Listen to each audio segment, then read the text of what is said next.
Let's continue moving. The game has started as usual. Yep. Oh, Joseph right. is in second place. Strong player showing up today. And we're going to see what the buys are here. We're in round 2. Combat already. Double Tusk for BBG. And immediately, or right off the bat, we've got 5 Embarrassment of Riches being picked up on round 1. Basically, a snap call in round 1. Maybe something like a Chainmail could approach it. But I think in round 1, Embarrassment is good. I think it's an item that is very, very good in round 1. Probably the single best thing you can buy. And around 3, it falls off to the point of being worse than a lot of other options. Yeah, double bounty for HE. Few pairs. Nothing too crazy. We got the Joseph completing the early 2-star Drow Ranger. He's got a lot of options here. Ooh. Double Enchantress, that's what you like to see as well. The Tusk there as well, but maybe just not enough money. Yep. Looks like he's thinking a little bit more about like forcing this early Hunter strategy. Could have a Tusk with a Lycan, for example. He finds a Lycan later on for the Savage as well, so. It's hard to go, Warriors, Hunters, and Druids at the same time early. Absolutely. 4He completing the Anti-Mage 2 as well. One of the best 1-cost. Right now, it feels like 1-costs are really, really important to the idea of playing Underlords in general, just because they're the first things you 2-star, and because 3-starring stuff is so good right now and it's so accessible, getting it online early, like round 15 or 20, something in that range is very doable and very powerful. A lot of them feel very viable, right? Stuff like Anti-Mage will, of course, lead into Demon Hunters. Stuff like Bounty Hunter will lead into Assassins. Stuff like Shadow Shaman will lead into... Bluesing. Pretty much nothing, yeah. I mean, if you want to go for Trolls, you pick up the Shadow Shaman later, right? Not too early. Exactly. Yep. Rat completes Tiny at the same time as Fibonacci. Tiny, one of the stronger ones as well. You could even maybe think about pairing in Primordial sometime down the road. But yeah, BBG did it in game 2. It went pretty well for him, or game 1 actually. And some players might try and copy his playstyle for this game 3 of this group. Yeah, I'm honestly pretty interested in seeing how Primordials pan out. Like you mentioned, Panda, they do have a fairly weak alliance ability, but it's kind of counteracted by the fact that they have very strong individual units, especially at low costs. All 3 of them, except for Arc Warden, are very, very easy to get to 3-stars. The Druids here early on, only 1-star Druids there. We see Nature's Prophet level 2.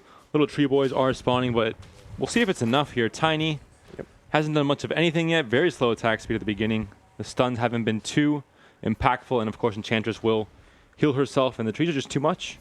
Can't even kill one tree. He is pathetic. Good here, so BBG is going to go ahead and take down Rat right off the bat. Okay, let's check back in. MeNoHaxor, maybe thinking about curving into Bloodbound. He's seeing like the classic Bloodbound 2-pair, and there's a lot we can do with that if we get a pretty lucky round 5-pack. Well, not lucky enough there. Might give up on the Dream. Try and free up some gold for other units, or might keep him on the bench. Yeah, I'm still thinking about the idea of seeing some kind of Bloodbound representation later tonight. That's one thing that I do happen to potentially agree with Sunsfan on, which is that I think Bloodbound has some decent potential, right? I mean, it's definitely niche. You can't just like open force it, but there's certain situations where you could definitely splash it in. Well, MeNoHaxor is a good player. He has sold off all Bloodbound units. Panda. Okay, look, listen. I'm saying after you get the big time contract, then then you curve into Bloodbound. Okay. I agree with you here, Panda. I did see that Joseph has a Chaos Knight level 2 when you tabbed in before. I believe that is true, which is one of the stronger level 2 early game units, similar to Queen of Pain, Beastmaster, for example. Those carry early game units that really you can depend on to just outright just win you rounds early on. Yeah, at least the Knights as well. So Joseph has a lot of options here. He's got kind of like Knights Hunters, which is something that in the past has actually seen some experimentation, like a 4-Knight frontline or a 6-Knight frontline with 3 Hunters backline. There was actually a short period of time where people were actually doing that. I was one of those people. Oh, yeah. Oh, yeah. Wow, I was not. Okay, so we have the Blink Dagger pick up early as well. You can't really fit this in too much with Knights or Hunters. It's kind of one of the more awkward comps to try to run it in, because Knights want to be staying together and Hunters want to be staying on the backline typically. But we'll have to see how he finds a use for this. It's extremely powerful. Rat combines Axe level 2. Strong unit now with a brawny buff. Not too strong though, but definitely, will carry you through the early game, get you a nice front line, a nice beefy unit to have, especially with his ultimate ability, Berserker's Call. So we have Yosef here against 4He. 4He having 3 2-stars already, Razor, Anti-Mage, and Bounty Hunter. And as we know, early game, Underlords is all about, you complete the 2-stars you can, you build around them in the way that you can, but ultimately the player that has the more 2-stars in the early game is going to be very favored, as we see 4He taking an easy win off Yosef, knocking him from 100%. We can look at Fibonacci, who's the streaking player in this lobby so far. Very similar board to 4He, actually. Both running some form of Primordials, Anti-Mage as well, and quite a few 2-stars. Yeah, the early Primordials. I like to think the best way to think about the Primordial change with the Alliance ability is that I would say it's stronger in the early and mid game, and probably, if anything, a bit weaker in the late game. You'd probably rather have the attack speed slow. Like, slowing the attack speed, like, it can't matter a ton, but imagine something like Knights where you proc a Primordial trigger against Luna could actually affect the outcome of the fight, whereas the little Eidolon is probably not going to do too much, right? Or Slark. Yeah, potentially. A fast attacker. Yeah, I don't think his attack's going to get too slowed, but yeah. Definitely could actually hurt his ability to ramp up those stacks. Let's check out, Fibonacci versus 4He here is going to be very interesting. The 2 streakers in this lobby, the 2 strongest boards, both on Primordials. We're going to have to see who's favored here. I think Fibonacci has the more cohesive build, but 4He has more 2-stars. And the Anti-Mage on Lycan was able to kill him before the Wolves respawned, so it took down quite a few extra bodies you have to kill there. Morphling, not going to do it. Razor almost. Eidolons. No way, it's good enough. Unfortunately, the Anti-Mage is going to hold. It's not that strong. Close. It's close, though. Anti-Mage is going to hold here. So our boy Fibonacci is going to go down to 98. And 4He is going to maintain top slot in this lobby so far. You see the overflow there on the bench. All kinds of units have been bought. Units that don't really make sense. But if he finds the pair in the shop the next round, why not just throw it in? If it's a 2-star, of course. Yeah, overflowing is kind of more important now than ever before, right? Because, you have kind of like the double shop. When you lose, you get the free reroll. So it's much more important to overflow. It's very good strategy. I'll explain it. We've mentioned it a few times. Top players will basically buy out the shop, as we can see here, and they'll even dip into they'll basically temporarily expand their bench by flooding things onto the board and having more slots than they actually own. And he will be winning this match, so it won't be as important. If he were to lose, which he won't be doing here, Yep. He could have maybe rerolled for free and then try to acquire some new pairs. This banana is kind of close, but it's not quite there. Yep. One more attack. One more. Just a couple more health would have done it. And we see Yosef having paired the Shadow Shamans here. Could be worth putting in if he completes it. You can see him just flooding out the board. Just forming good habits here. Takes the level 6 on a 9. Pretty aggressive. We haven't seen players do that as much as Yosef completes the Shadow Shaman. Fairly rare to see the Shadow Shaman 2-star, but if you're looking for a second troll and you don't have too much else, it absolutely can find a slot on your board for a few rounds. Now see the relevance of the Chaos Knight. Even at level 1, just throw it in there. It's a very good early game unit. Has, nice tanking abilities, nice DPS, nice ultimate as well. A little bit of burst damage with the flying bomb. Yeah, and if you're Yosef, you're really looking for the Abaddon here. Abaddon, of course, being in the night, potentially the 4th night if you get something like an Omni Knight or a Luna, and pairing with the Heartless with Drow. As we mentioned, Heartless is possibly just I don't know if I want to say strongest, but right now it's just the most versatile synergy you can put in the game. It works with almost any comp. You can just slide 2 Heartless in. We're seeing very, very close rounds here between most of these players. And this looks like a fairly even lobby. BBG is a little bit on the bottom side of things, 68 HP already, round 9. Check out our weaker boards here. We can see BBG doing this overflowing strategy that we're talking about. Very, very, very good habit to be building here as he acquires the 2-star Luna, which could make him think a bit more about Knights. Of course, Knights are always the question you have to ask yourself because they're very contested but very powerful. 3 Knights on the lobby so far, 1 held by the top streaker and 1 by the bottom streaker. We see Aegis on both for Chi and Zabiyaka. Good to know for later on. Could get debated in the end game for not careful. Yep.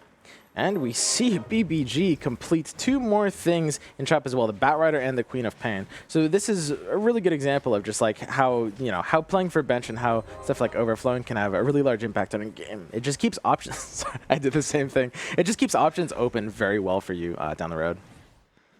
Looks like he won't be buying Lycan or... Oh, yeah, he will. I mean, why wouldn't you, right? Yeah, there's just no reason not to since your interest is snapshotted in. And we're going to take a look at these round 10 items and how they're going to affect things moving forward. Blink Dagger by BBG. Summoning Stone on the Primordial build with Fibonacci could be a good strategy if he goes for 4. He could actually think about it here. I mean, for Primordials, it really just comes down to like how many of them you have, right? If you have like 5 Razors or 5 Tines and you're looking for 3 stars, I mean, why not? Bit of a mix on the bench, though. All kinds of things there. Knights, Hunters, Druids. Not to maybe decide fairly soon what his final comp might look like going forward, depending on what he gets the next few rounds. Yep, as BBG completes another 2-star. So his board just took a huge turn. He completed 4 2-stars in 2 turns. So his board just went from bottom board to possibly top. And of course, no real target for Blink Dagger. He just places on Queen of Pain anyway. It kind of advances the mana gain and also allows for maybe 2 blinks in one round if it's long enough for that extra mana. So pretty good option. As mentioned with Knights, it's kind of hard to have a blink target. Typically, you'd want something other than a Queen of Pain, but it's can do in a pinch. And Blink Dagger is more of a late game investment item anyway. It's very, very powerful when you have something like a Terrorblade, as we mentioned, or something that wants to do an early ultimate. Okay, so we see Fibonacci's board. We haven't looked at this too much, but this is hitting a powerful streak here. And of course, we see the power of the early Druids. And as you know, I'm a big fan of Druids. Yeah, we've seen that, graphically. Thank you, Swim, for the reminder. I did not sign up for that. I'm just going to put that out there. And of course, he's got the Hunters as well. He's got the early game triple Hunter with Sniper. Sniper being a very powerful early game unit just in terms of his DPS potential. He's got very, very high DPS if he can be kept alive at his 450 health. I think he's been one of the units on the spotlight today. Been performing pretty well for a lot of players, with Hunters coming into play much more often today compared to yesterday. Yeah, he can get very, very good DPS if you rank him up.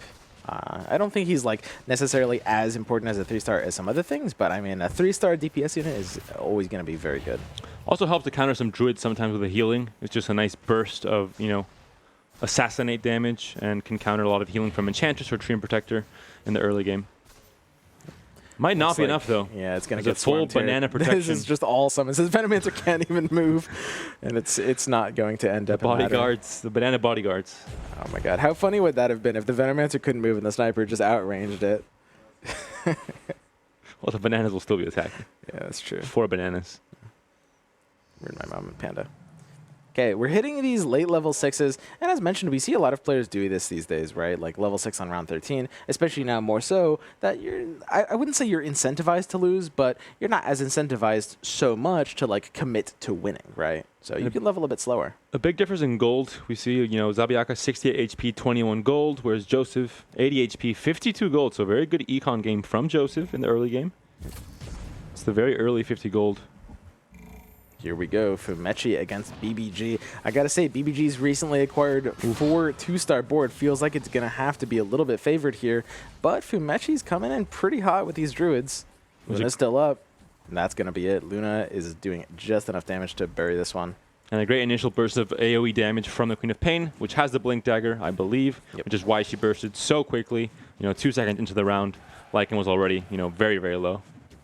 Yep. Drow actually making this one a bit of a close call, but not close enough. Luna having the Hood of Defiance. Hood of Defiance is a pretty interesting item. I put this right around on par with Vitality Boots and even Vit Booster right now. All 3 items are on a kind of similar level in my mind. Yeah, it used to be tier 3. Obviously was a bit of a meme choice in that tier, but now moved to tier 1. I think it makes it much more viable. And we just see the mass overflowing yet again. The big overflow. Kids, if you're watching at home, I'd really recommend if you want to take your Underlords game to the next level, getting in the habit of doing this. We're seeing tons of players in this tournament do it. It's a great habit. It's gonna make you a lot better at the game. It keeps your options very, very open. It basically just allows you to play for a bigger bench, and bench slots is a very important resource, and you just sell it back to interest anyway. We're up to 40 gold here, and all's well done as well. And the same thing all over again. It's a non-stop cycle. Yep, exactly. That's kind of how you want to be playing the first 10 or 15 rounds or so of the game. Of course, if you're a mobile gamer, maybe laying in bed, taking it, chill. Maybe you don't want to do that. You get, a bit too tired. Moving units all the time. But on your PC, playing serious try-harding, definitely go for the habit of overflowing. Okay, so we got 2 Summoning Stones being held by the top players here in terms of health. We've got Rat against Yosef. Is going to be cleaning it up. Let's take a look at this board as well. So we're still on the 4 Savage. As mentioned, like Savage is going to be performing very well in the early game. He's going for a strategy that I think has a good chance of being something like 2nd or 3rd place. It's probably going to fall off in the late game though. I don't necessarily expect his streak to continue and let him get 1st place or something like that. Looking at Rat, a player that's very low on the leaderboards, last place, and finally he's a good start.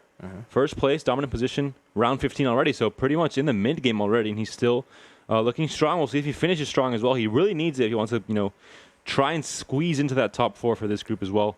Of course, there's a 3rd game today, 8th game total. So we're getting closer and closer to the end of this day 2 and this group, of course. Check out 4He on 4 Scrappy as well. Scrappy is a bit of a weird one. It's not like super common to play. There's always, usually in these lobbies, there's roughly like 1 person playing Scrappies. They're pretty decent when you get them, but you can't really be on them if someone else is on them. They're not so strong that they're super contested or anything. I think it's similar to the Primordials in some ways, in terms of you don't really force it on purpose, but if you find the pieces, you might as well go for it. Yeah, absolutely. There's a lot of different ways to play it, and they're like slow play style. If you can stay alive long enough, can counter something like Knights. I would say similar to Demon Hunters, they're pretty extremely 3-star dependent. Knights can actually do very well in the mid game before you get to 3 stars, and then you just need the 3-star at the end. Whereas something like Scrappy, it can do that to some degree, but it will fall off faster, and you really need the 3-star Tinker and other things to really keep your momentum up. But because it's not contested normally, you have a much easier chance, kind of with Assassins back in the day. Now, I guess as well, it's much easier to try and 3-star those 2 and 1 and 3 cost units because they're normally uncontested in the shop. Okay, let's check out these new items. We got Dawning of Ristal on Fibonacci, and the 5th Fall of Grace being picked up in this lobby. An extremely common choice. Fall from Grace is just so powerful. If you see it, you almost have to pick it. Well, there's a lot of things that you might take over it, but overall, it's really rare that you would decline this. Joseph here stuck to the Knights. They're still putting in the work. It's going to be a close one, but it looks like Joseph will be squeezing ahead here with Luna and Drow in the background. Yep, this is going to end his lose streak. He has a decent board, but he still took a few chunks, hitting some top boards along the way. He's mostly just looking for upgrades. He's kind of on the slow path, looking for the eventual CK upgrades, as we can see him overflowing here as well. Yeah, lots of fireworks. Yep. We see the double overflow we were talking about, because look at this. Look at how many units he has. Look at this. And that's because he lost the board, so he gets the free reroll, so he gets 2 whole shops plus his bench worth of potential bench slots for the turn. We can see he just sold everything back. But if he found something cool on that 3rd shop that combined with the first things, it would have been very, very impactful. Could have given him an entire new board direction sometimes. Talking about adapting, that's I think one of the key strategies too is adapting playstyle. Just trying to open your possibilities to anything that you can get. If it works out, you get a 2-star, then you just try and shove it in and maybe pivot to a different strategy. We're going to go against Rat 12's board. Rat 12 being the top streaker right now. He's got the level 2 Lone Druid with the almost immediate bear. And a huge Tiny Stun as well, landing right in the middle of the DPS units next to Luna and Bat Rider. Will it be enough though? I mean, Shadow Fiend is also getting a great amount of DPS there. Luna's got to have close, this. Though. Luna's just so powerful. I really do like this unit. It's part of the reason to go for Knights. Her DPS that just does well in a long fight just fits with the idea of Knights' very grindy and slow playstyle. And the amount of extra damage she gets from Moonglaves is incredible. I think Joseph also had some great economy in this game. Let's check the net worth really quick. Oh, not too great. Economy is actually very, very similar between these players. As we see Yosef pick up the Omninet upgrade. Looks like he's pretty stuck on Knights here. He's going to probably try a Knights Troll path as well. He's probably going to keep this Shadow Shaman benched, once he finds a replacement for it, until he finds the Troll Warlord. Which is, again, very hard to find. It's a legendary unit, tier 5. It'll be hard to find until you level up quite a few more times. He's at level 7 already, level 8 already. You can try and maybe find it with a few rerolls, but it will be difficult. Luna just DPSing as always. Needs to get powered down pretty quickly. And this is the Luna that doesn't have the Hood of Defiance keeping it alive. Still another easy win for Joseph, so very good performance today. 1st place, 2nd place, now still looking strong. Yep. Streaking on a top board when the other player on Knights is kind of not really stable, right? One of the things about Knights is the reason Knights is good at getting 1st place a lot, it kind of, it's risky, right? We talked about it getting first a lot, but also talked about it getting eliminated early a lot, is there's multiple people on Knights, 2 or 3 per game. One of them is going to find them and do well. One of them is going to get knocked out early. And once they're knocked out early, suddenly the player that's, all the pieces are back in the pool, you can roll for them, and that's when you're hitting your big upgrades usually. And of course, Fall from Grace makes it, an easier choice to go into Knights if you have that. Well, it's a bit of a bonus. Actually, quite a big bonus to go for Heartless, really. And he has it in this case, so definitely a good sign. Yep. Zabiyaka having lower health at this point of the game than Yosef, being on the same build, the Knight Path. But Zabiyaka actually has a very, very impressive board with 6 Chaos Knights total, 2 stars, and 7 Bat Riders. He's on a really, really good Knight Path. 5 Lunas. I mean, he could hit 3 stars very aggressively early here. And there's the Luna cleanup crew. Close one. We've seen a lot of close rounds. I think there haven't been, huge disparities between these players. Oh, it's so close. The heal from... Oh, and it's gone. Oh, the 6 health sniper. And that clinches this one. Talked about the closeness in these boards. So many wins with the Banana Boys almost winning against the Anti-Mage early on. I mean, it's been just to the very last minute every single time. Go ahead and look at Forhe's board here. As mentioned, he's on the scrappy path, so he's just trying to figure out exactly how to curve with this. There's a few different ways to play it. You can use, Assassins with linking Bounty Hunter, which is kind of what he's thinking about now. You can go into Mages. One of the things that Scrappy's might not necessarily, might have been worse today than yesterday is Warlocks feel a bit worse right now, and Scrappy's definitely liked the idea of Warlocks. Sometimes you would go like 4 Scrappy, 4 Warlock. Round 20 here, creep round. Players can get another item to add on to their strategies. Hunters really want to see a lot of these DPS items that you can start acquiring in the higher tiers from round 20 onwards. Yep. And round 20 you start seeing tier 3s. Eyes are on Bracers of Desperation. I think boasting one of the most powerful abilities of any tier 3 item. Mask of Madness as well. We've seen Luna performing very well. Mask of Madness just makes it even better. Troll Warlord maybe if Joseph does end up in the 4 Trolls build for Knights. So let's have a look at what gets picked up here. We see the Octarine Essence, an oldie but a goodie, back into tier 3 being picked up for the Witch Doctor. We saw a second Summoning Stone, it looked like, for Rat 12. Yeah. And he has 2 Venomancers and a Lone Druid. So the question is... And the Crystal Maiden. I've actually heard some Lord players talk about not taking Venomancer to 3-star. When you've got 2 Summoning Stones, you're just trying to maximize how many Plague Wards you have. This is something that you would do in auto chess back in the day in something like a Mage build. You'd go like 2 Razors and you wouldn't complete the 3-star. You might actually have a situation here where that could be worth doing. You keep 2-star Venomancers on your board for a while. We could see him 3-star this as well. See Lycan as well on the bench, so that's another indication he might be pivoting into 6 Savages. Lycan will be the 5th.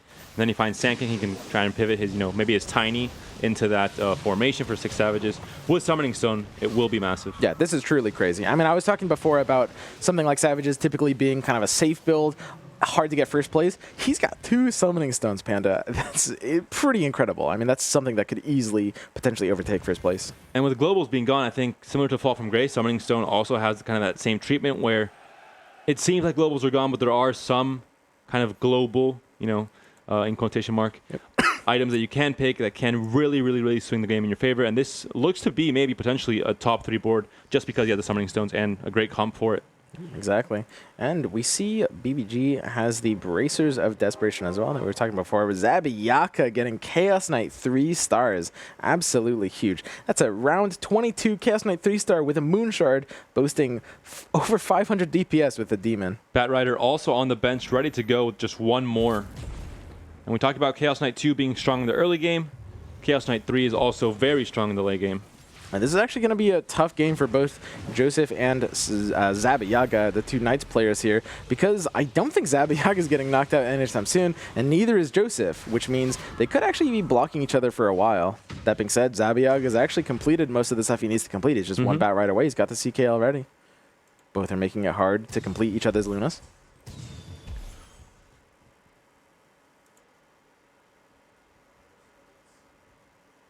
Yeah, Forhe very, very low. There has a bit of a...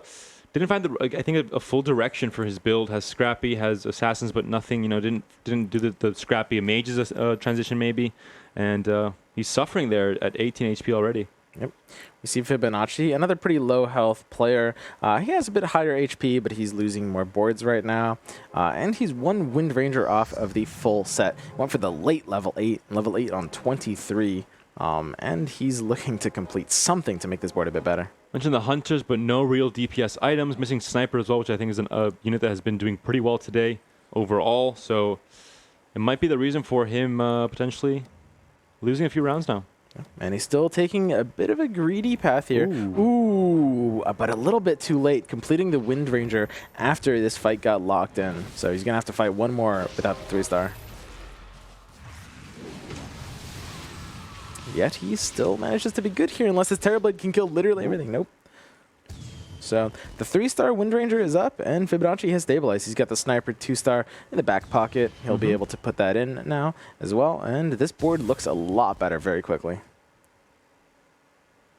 If he's able to find an item on round 25, something like a Daedalus, Maelstrom, for example, could be huge.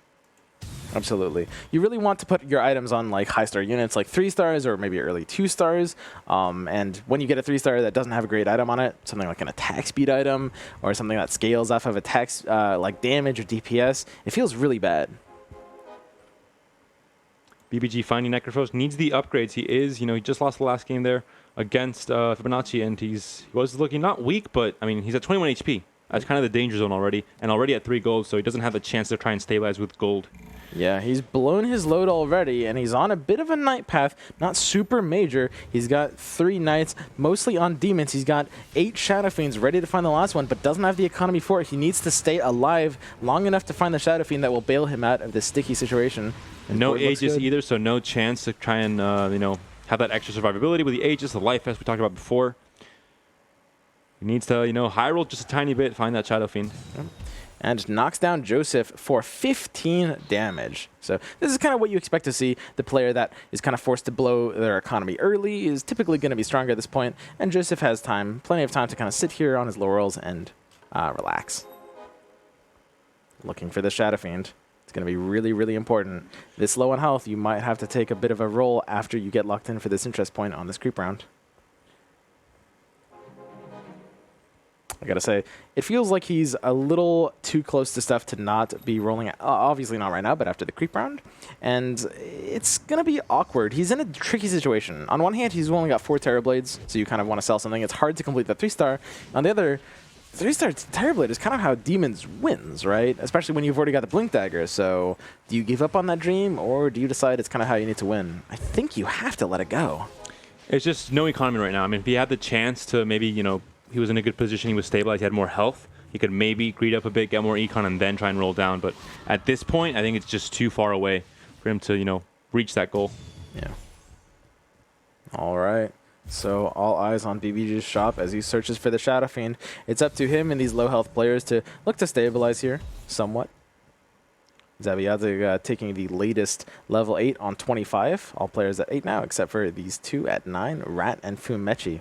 So you see the level 8 on 25. It's a bit niche, but that's like the super slow level play. You will see some top players. You have seen them sometimes in these tournaments will be doing this, just if you want to be rolling more aggressively. And BBG yesterday as well, especially with those 3-star units. He looked for, I think it was Venomancer, Tusk, and Enchantress. Stayed level 7 to get better odds for those units, and then ended up leveling to 8 very late. Yep.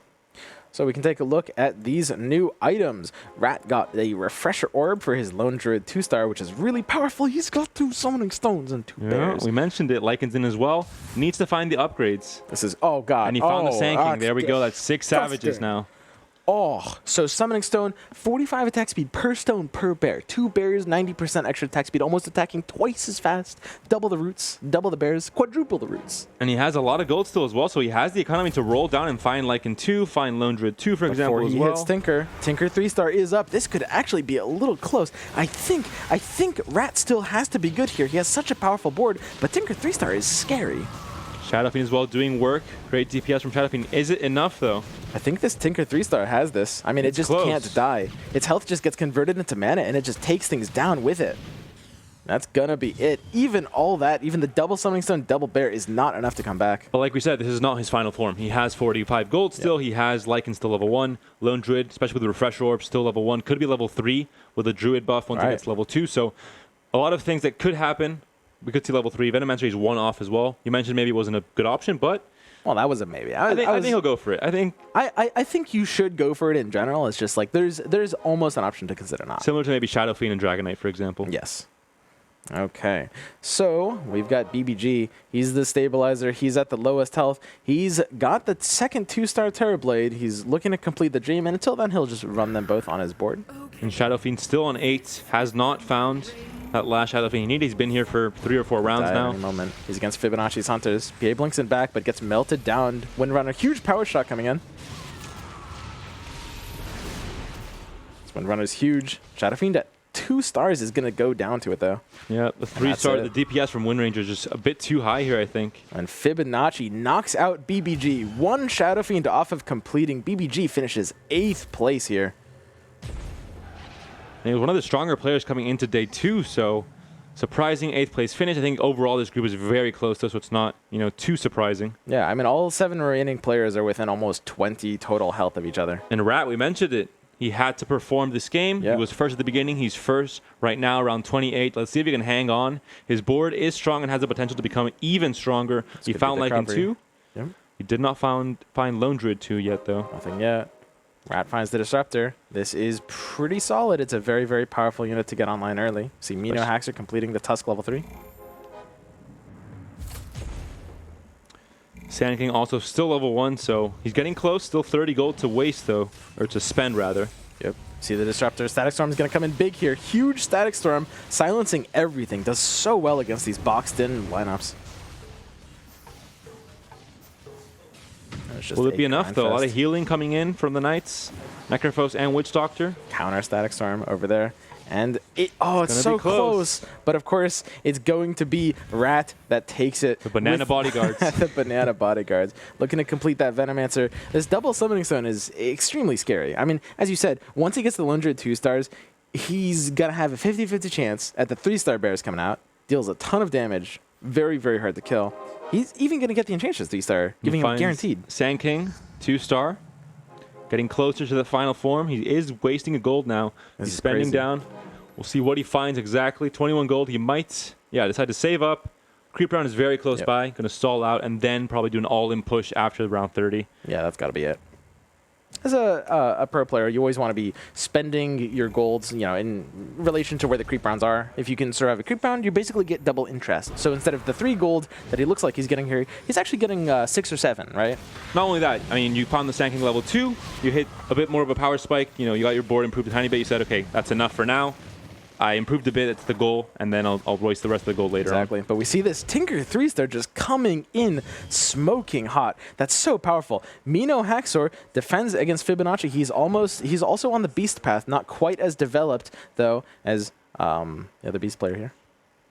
A very, very close game. All players now extremely close by. Anything can happen in this very late game, but of course we mentioned it. Rat still gold to spend. Fibonacci still gold to spend. 51 gold for him as well. 61 gold, rather. Yep. I think Rat's just in a dream position here. He doesn't have the 3 stars on the board right now that MeNoHaxor does, but he has the gold to get them and more. And the double summoning stones. That I mean, this guy has no summoning stones, Panda. Yeah. Big downside. We talked about it.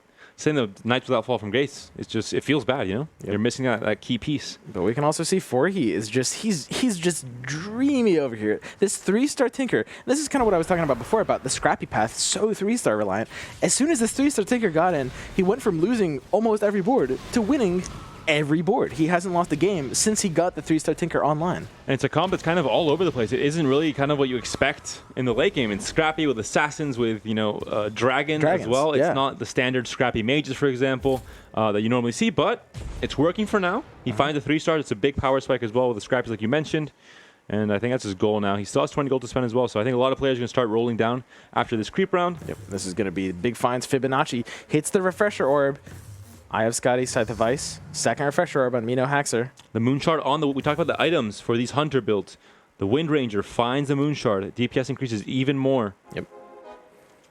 Yeah, it's pretty incredibly important. I can't stress this enough. So basically, the math behind this, Moon Shard is 80% DPS. It's almost doubling your DPS. He finds Kunkka 2, refresher, a pretty good option for a unit like Kunkka. Oh.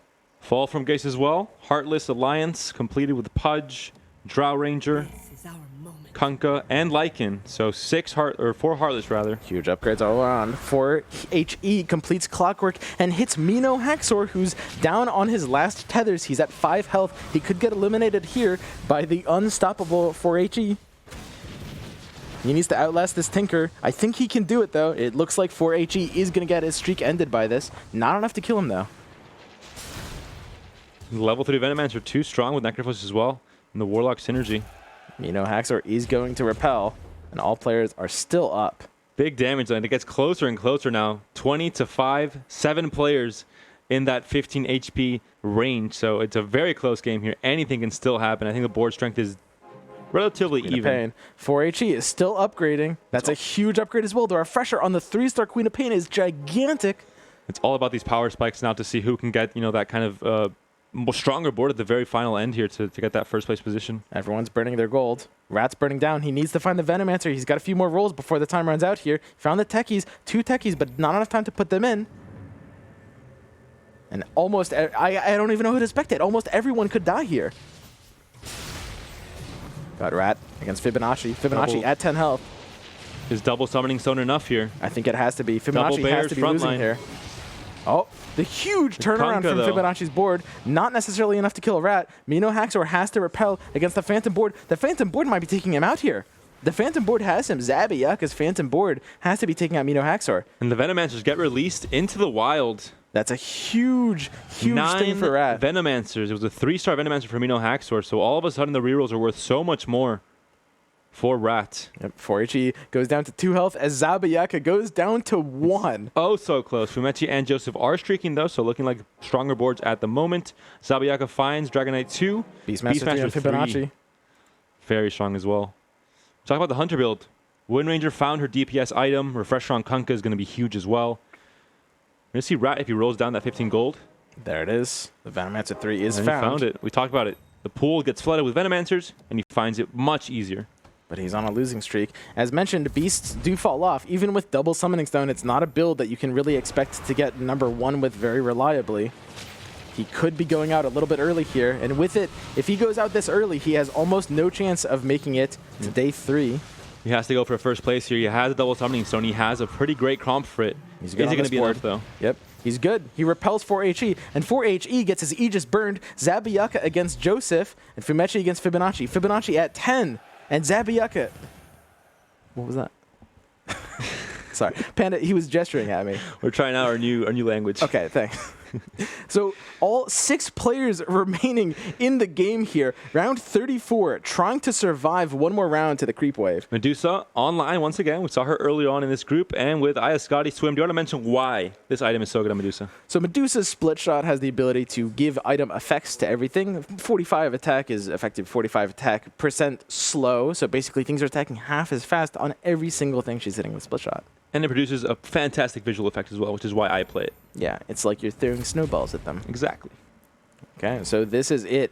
All 3 fights here have a chance of knocking out someone. It's right now going to be Fumechi against Zabiyaka. Fumechi has to be able to repel her. Zabiyaka loses if he goes down to this. The Assassinate is really, really huge. It's chunking the CK 3-star down, but the Knights might have this.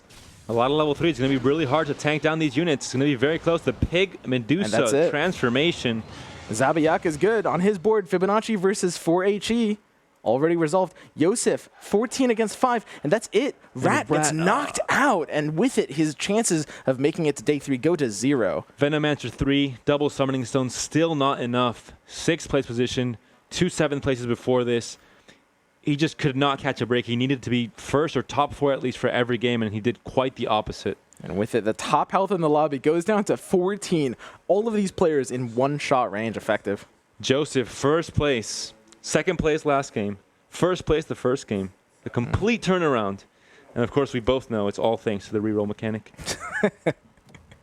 Round 35. This is it. This is the turnaround potential with some items. Fumechi having the highest economy in this situation. He's rolling down aggressively. He needs to find a 3rd alchemist. He's not looking for too many things here. He has the most gold, but he doesn't have much to spend it on. He's not on the path for big upgrades. Here's a 2nd Medusa. He is in Hunters. Completing Medusa would be huge. We saw 2-star Medusa earlier today. Put in a lot of work. Lycan's close to the 3-star as well. 2 off.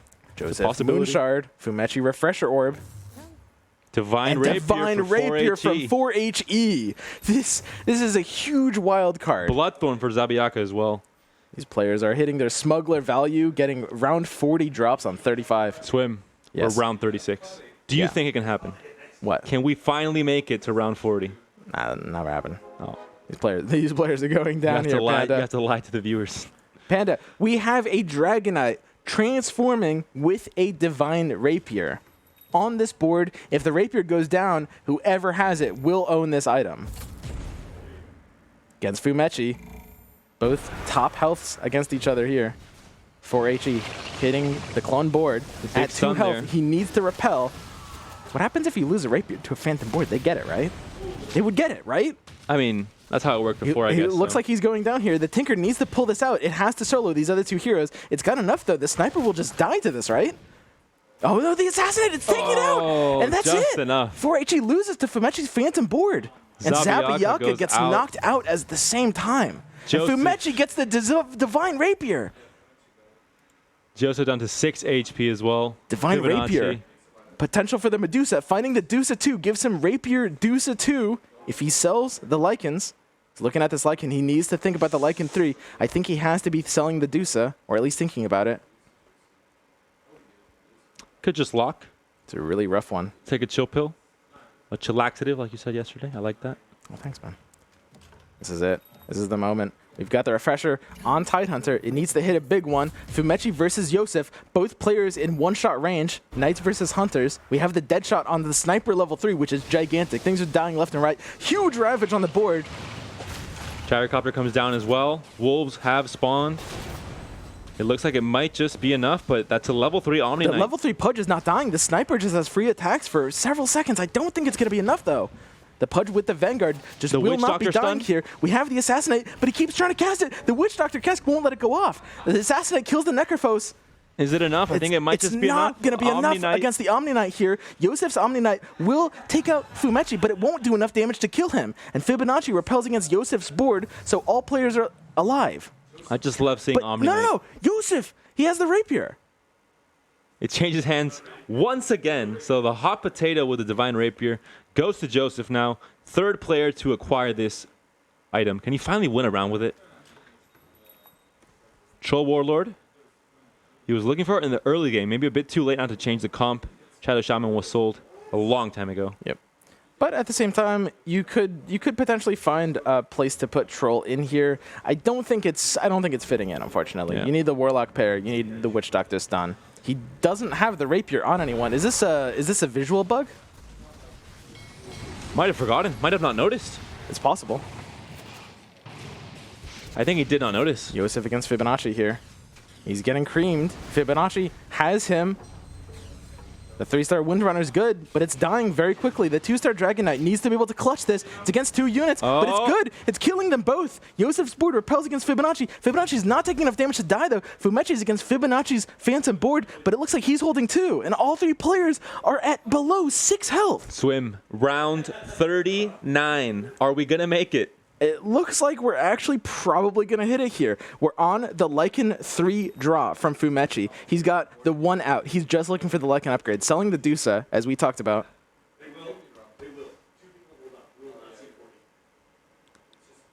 The analyst panel is not believing in the background. They're saying it's impossible. Players might draw. I'm really wondering what happened there. Was it a visual bug that the Rapier changed hands? Because Fibonacci had the Rapier. And he won? Well, he won on his board. The Phantom board, it might be a bug with the Phantom board mechanic. Maybe like that wasn't worded properly. Or it's possible it's a visual bug for the spectators because it says Yosef has it for us. You see Fibonacci here. It's Fibonacci's board. Looks like he's going to go down. Yeah, it looks like 4 and 4. The Pudge has to hold. The Sniper's all the damage, so and it's close good. at the end, The Sniper has the Marauder. The Assassinate's got it. And Fibonacci, he's got it. The Fibonacci takes out Fibonacci. No Aegis to protect him. Yosef's good on his board, and we're going to round 40. Fibonacci gets knocked out in 3rd place. And all the non-believers, Swim included, were making it to the Trolls. This is it. Joseph versus Fibonacci. Fibonacci's on the 1 out. The Lycan 3-star dream. That could be it. That could be the decider. It's a huge upgrade. Gets 5,000 health when it goes to summon wolves and increases his HP. And Joseph with a very strong snofe cosplay. First place, second place, back up in top 2 again for game 3, and a very strong day 2 for him. Max had a similar start. Hopefully Joseph does not end up in 2 8th places in a row to finish this group. Yep. Joseph at the 21 gold on 6 health. He's on the roll down here. Fibonacci's looking for the Lycan. It's the most important thing for him. I think the dead shot's extremely powerful against these trolls, which are very hard units to kill otherwise. Of course, before you could have maybe waited for Recruiter, but now Recruiter has been banished to the Shadow Realm, so not an option any longer. See neither player choosing to roll down quite yet. I think with the gold they have, enough APM to get through it all. Joseph maybe, a bit more gold, a bit harder, but these players are skilled APM players. Joseph did actually put the rapier successfully on the Luna, so it's not just a visual bug. He did actually steal the rapier from the Phantom board. Man, how mad would you be, Pantha? Your board, if you're Fibonacci, your board didn't lose. I'm normally a calm person, your but rapier just went out of your inventory. I'd be pretty mad. You see the roll down tier 4 Fibonacci looking for that Lycan.